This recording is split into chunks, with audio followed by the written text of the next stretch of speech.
രാവിലെ ടെറസിലെ കൃഷിക്കാഴ്ചകളാണ്. ടെറസിൽ അലങ്കാര സസ്യങ്ങളും പച്ചക്കറികളും മാത്രമല്ല, ഔഷധ സസ്യങ്ങളും ഉണ്ട്.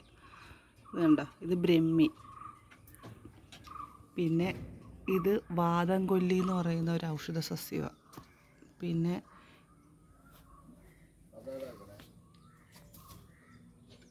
മുത്തിൾ അല്ലെങ്കിൽ കൊടവൻ എന്നൊക്കെ പറയുന്ന ഒരു ഔഷധ സസ്യം. പിന്നെ അടുത്തത് നമ്മുടെ പുതിന ഔഷധ സസ്യവും ഒപ്പം ഒരു സുഗന്ധവ്യഞ്ജനവും കൂടിയാണ്. നമ്മൾ പല വ്യഞ്ജനങ്ങൾ കറിക്ക് ഉപയോഗിക്കത്തില്ലേ, അതുപോലെ പച്ചയ്ക്ക് ഉപയോഗിക്കുന്ന സുഗന്ധവ്യഞ്ജനമാണ് പുതിന, ഒപ്പം ഔഷധ സസ്യവുമാണ്. ഒരുപാട് ഔഷധ ഗുണങ്ങളുള്ള ഒരു സുഗന്ധവ്യഞ്ജനമാണ് ഈ പുതിന. പച്ചയ്ക്ക് തന്നെ നമ്മൾ ഉപയോഗിക്കാം, മല്ലിയിലയൊക്കെ ഉപയോഗിക്കുന്ന കൂട്ട്.